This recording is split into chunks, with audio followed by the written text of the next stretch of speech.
Welcome to another edition of the Corner Booth Podcast here from the Snowdon Deli. I'm Aaron Rand from CJD along with Bill Brownstein of the Montreal Gazette and our special guest today, our returning guest, Pietro Poletti, former Montreal police lieutenant working in organized crime. Thank you so much. Detective as well, I should mention. Thanks for being here. Thank you. Thank you. So, we were talking, Bill and I were talking about this the other day and said we need to have you back because, yes, we've talked about organized crime, and I think the last time you were here, we talked about the fact that, the old traditional gangs, if you want to call them that, the Hells Angels, the Rock Machine, things, at least in this city, have gone, I don't use the word out of control, but I think that's fair to say. There are so many different gangs now. I don't think it's any more a matter of controlling turf, as they used to say. So we started with that, and now we're moving on to find out, it seems day after day, every week, someone else is trying to extort money from a club owner, a bar owner, a restaurant, and this has been happening a lot. And perhaps the part that I think most people look at when we find out about this is the fact that these people doing this extortion are kids, 14, 15-year-olds, some even younger. So let's start with that. You obviously never had to deal with this. We didn't have 14-year-olds trying to extort money from businesses. What happened here? I think that people, first of all, they do it for gain money. And it's not organized crime directing these people, traditional organized crime, or bikers, telling them to go to see businesses for extortion. I think it's just they take it upon their own initiative, these gangs, to make a quick fix. And people fall for it. And if they refuse, they either get their cars bombed or torched or bullets in their businesses. They shoot at the businesses. For the most part. Now, there's another segment of that is following the death of the murder of Bobby the Greek in Laval. The rumor has it on the streets, they still have boots on the streets, that was ordered by the Italians, traditional organized crime. So they're retaliating to places where these individuals would have frequented or would have gone.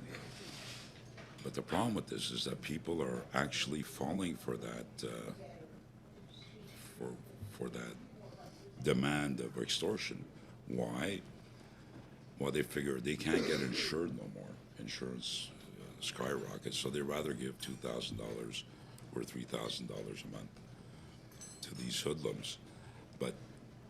And the other thing, it's very difficult to report it to the police. It's a twofold.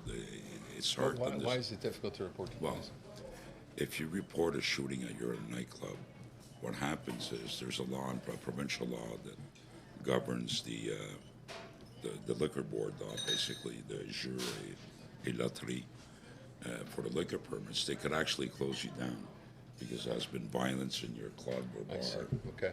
So they're very hesitant. So from being the victim, they become the suspects. And I was witness actually to two encounters. 5 police officers showed up at a cafe, and the place was full. And they approached the owner. They wanted to know if they were ever extorted. While going in, 5 police officers at a place, it always puts patrons at guard. And it's not the proper way of doing it. I think we should put back detectives or have a special hotline. I've been saying this for years, where you just call in and a detective will show up discreetly and get the information that's needed. So we're dealing with juveniles. They're cheap if they're ordered by their other leaders. Well, that's the story that we're hearing, that they're being coerced into joining these groups, and if not, they're subject to the same sort of retaliation. Exactly. If they want to be part of that street gang, they're given a small fee, a couple $100. They know that the sentencing is minimal if they got caught. And to go back and find out who actually ordered the crime is very difficult. So they're taking advantage of the judicial system also.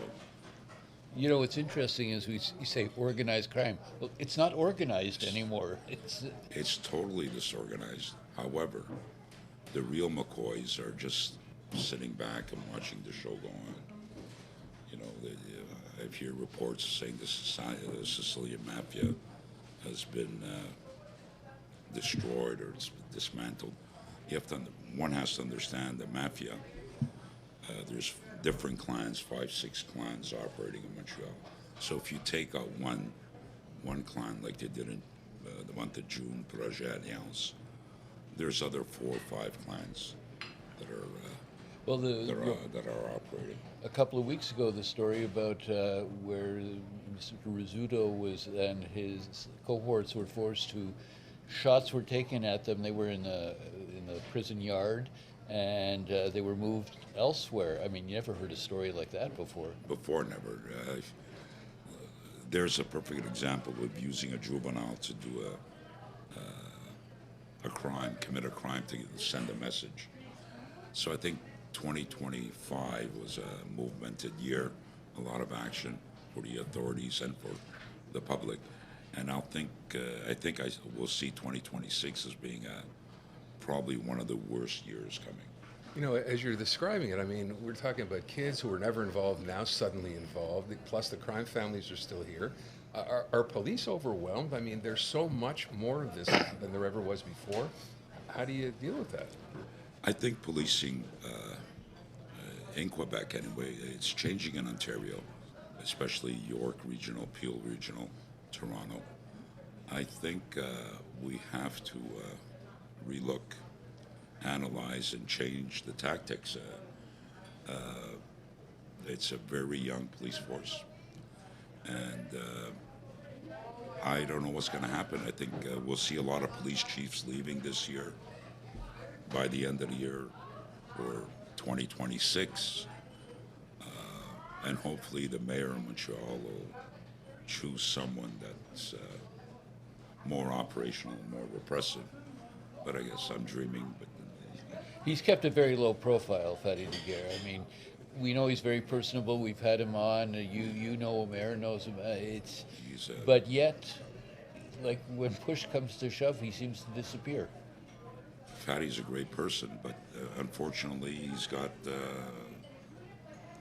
people influencing him, or there's too much politics involved in policing today.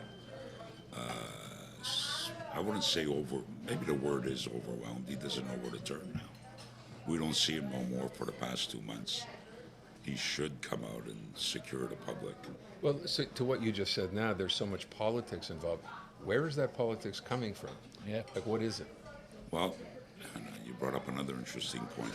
This year it'll be 30 years that community policing, the structure, the infrastructures of community policing started in 1995. And it's been a fiasco. We went from 24 police stations with detectives in every station, cells, to 29 today. With no detectives, badly training the police officers. Basically, they're trained to be social workers.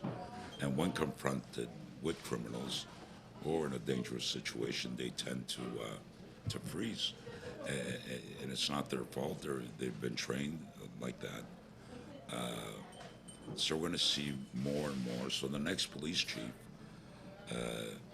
will be from the new generation of community policing that didn't experience the old way of the old structure. And it'll be very interesting what's going to happen. You know, one of the other things, now that you say that, I think back to when, and this came up in the case, I think, of the street protests, you know, during the McGill situation. And I remember, and I brought this up before, and I'm curious what you think. So, Fatty Daguerre, when people say, why aren't you arresting anybody? Why aren't you breaking these things up?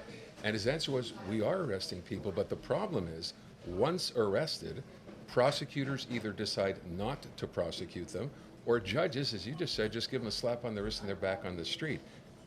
That obviously seems like something that has to change because it doesn't seem to be working. And in the case of the protests at McGill University, he waited much too long. He was afraid to ruffle feathers.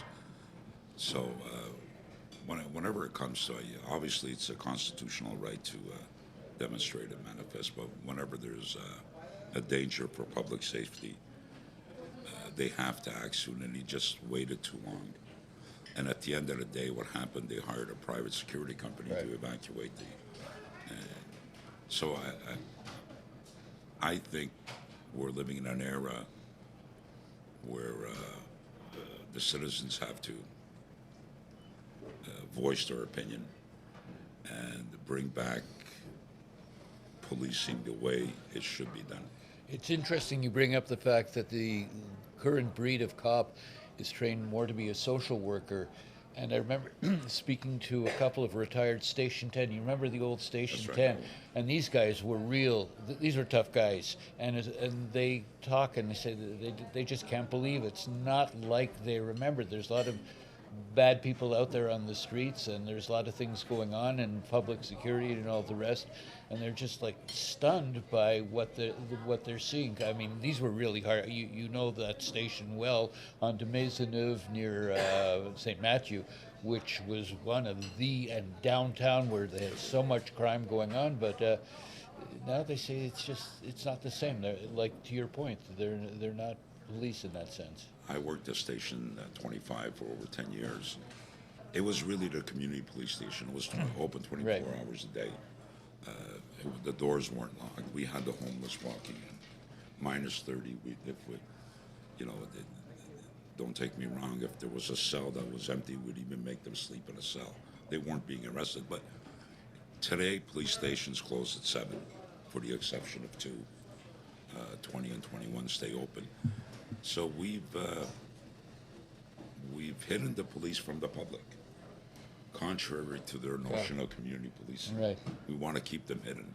Yeah. And Can we ever go back to the way, we're just talking now, the way it used to be? Or do you see that Well, like- happening? I don't see it happening. Why? But it was late at night when all this stuff was happening downtown. I mean, this is where the problems were. problem- After 7 o'clock, no one's out. No one's out. And technology didn't help either. Today, you see it's very rare you see a police car patrolling. Yeah. They're answering one call to the other and going back to the station. They're always looking at their screen. We had that. We went through a transformation where technology also took over. But today, they're young, they're scared to act. They know that police ethics will be up. The Corner Booth podcast is brought to you in part by the Snowdon Delicatessen, where we are. 75 years in business, the home of Montreal's greatest smoked meat, plus carnotzel, potato latkes, and the famous Snowdon Deli party sandwiches. That's the Snowdon Delicatessen. Scared to act, why? I understand. I mean, scared to act in the sense that if they do something that's perceived as wrong, they're going to be chastised? Or what's going to happen? What does that mean? Basically, wrong? if you do nothing, you'll never get reported. You have a brilliant career. Wow. That's right. You have a clean file. Myself and others, we've been in front of the ethics committee for over 45 times, and I got accused many times, but never found guilty. So if you act in good faith, nothing will happen to you. But That's scary. Today they're scared to act. The supervisors are there. Just. And then when they do act, well, look what happened on the South Shore with a 15-year-old boy who was gunned down. So sad. I mean, what's the lack of training there? What happens? There was no gun on this. They thought that these kids, a gang of teenage, like a group of teenage kids sitting on a sidewalk, and somebody got the notion that this was some sort of gang about to do something crazy. No guns were found, no weapons. The only gun found on the scene was that of the cop who allegedly shot the kid. And then Longue, I mean... Here again, we have just part of the story. Eventually it's going to come out with the investigation. What was the call? What were the citizens calling? What were they expressing? What they had seen? It was probably influenced, obviously, the officer. Nevertheless, he was barricaded. He's in his police car. There was no need for that drastic action taken. And that, again, it comes back to the training. I've seen that clip over and over again. He arrived at the scene extremely fast. Yeah. Broad daylight. We'll see what comes about. Look, and maybe that's the whole point in terms of people not wanting to act because they hear situations to that like, point, yeah. my next question would be, how long have we talked about police having body cams? one administration, oh, we're going to do it, then some excuse about, data storage. Now you have a mayor who seems, and we've spoken to Soraya Martinez-Ferretta, who seems committed to doing this, and then I wonder if you think if and when that happens, and it's likely to happen now, does that change policing, do you think, at all? Because then you're the cop, this thing is on all the time, there's no disputing what you did and what you didn't do, it's there, everyone can see it. Oh, I agree with you. They definitely need body cams. However, when do you put it on, when do you put it off? That's another question that's going to arise from the Brotherhood. It will help policing. It'll give, especially the residents of Montreal, a different view of what actually went on. Right. But before that, we need more. I'll give you an example. I shouldn't be saying this. The criminals, we don't even have a helicopter patrol in Montreal. We're one of the few cities in Canada. There's no helicopter patrol. We have SQ with helicopters, don't we? We borrow the SQ. Okay. And they only have 2 for the whole region, for the whole province. So, and our police stations, if something would happen, like the SWAT team, is totally in the east end of Montreal. So if something would happen downtown Montreal, it would take them an hour and a half to get there. And if it happens during the night shift, Forget it. forget it, you got to do a call out. So the whole, and per capita, Montreal has the most police officers than any other city. Really? Yeah, we have 2.20, I think, 400,000 per 100,000. Toronto has 1.62. So Toronto has never shifted with the same model Montreal has. They still have their 16 precincts with detectives in them, police cells, but Montreal has 24 with 4 operational centers. Well, if you got arrested in NDG, they got to take you on Timmins Street in Belle Saint Laurent, which takes an hour of traveling time. So you lost a patrol car for a drunk driving case for 4 or 5 hours. Was this about money? Is that the reason the policing sort of situation changed? Closing at 7 o'clock? What was the rationale for that? Do you remember? Well, following the death of Odette Pinard, the officer, I think her name, yes, it happened in Station 1. She was alone in the police station. Somebody walked in and shot her. So that's when the stations being small, 4 or 5, so they decided to close the police station because of a lack of personnel. However, getting back to Station 25 or Station 33, the old days downtown, you always had 5, 6 police officers in the police station. And I think in Quebec we have this knack of trying to fix things that don't work. Or things that do work. Or do Sometimes work. it seems, yeah. Exactly. Then you're absolutely correct. You know, if it works, don't fix it. Right. So it's gone bad since the first day community policing, and I'm sure the opinion of most veterans. We saw this coming. Most of the veterans saw this coming. And of course, affirmative action, putting those, lowering the standards, fulfilling the quotas. So we're not getting the quality of police officers that we should have. So what's the solution?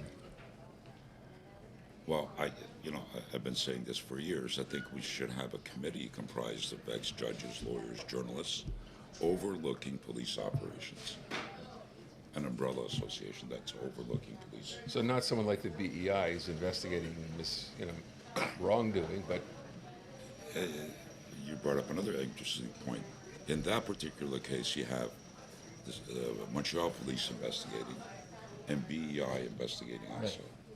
Because they need the resources of another police department to assist them. So it's a system that really doesn't work. BEI is just it's something put in place to shut up the population. to make it look like something. To make it look To make as like if something's been happening. good. Yeah. So you're describing, really, from what I can tell you, basically we need a complete overhaul of policing the way it's done on the island right now. Absolutely. Times have changed, and we're policing like we were in the 1960s. your car gets broken into, or my car, I don't see the necessity of calling a police car to come over to your place and take a police report. Right. You understand? Right. Because nobody will investigate it anyway. Let's call a spade here. Nobody will investigate it. Yeah. If there's no suspect or witness on that police report, Yeah. it's gone to file 13. Nobody will ever touch it. Yeah. No. Yeah. So we're wasting resources in a sense by doing it. Absolutely. And we have more chiefs than Indians. You would remove 200 police officers tomorrow morning in Montreal. It will make a difference on the road. But if they would remove 200 administrators that are just, pushing the pencil at headquarters, nothing will change. Right. And I think it's time for a civilian leader surrounded by police officers. So there's talk that maybe Fatty Daguerre will not stick around for a while. There's been rumors swirling, but... The rumor has it, and still the old guard in Montreal.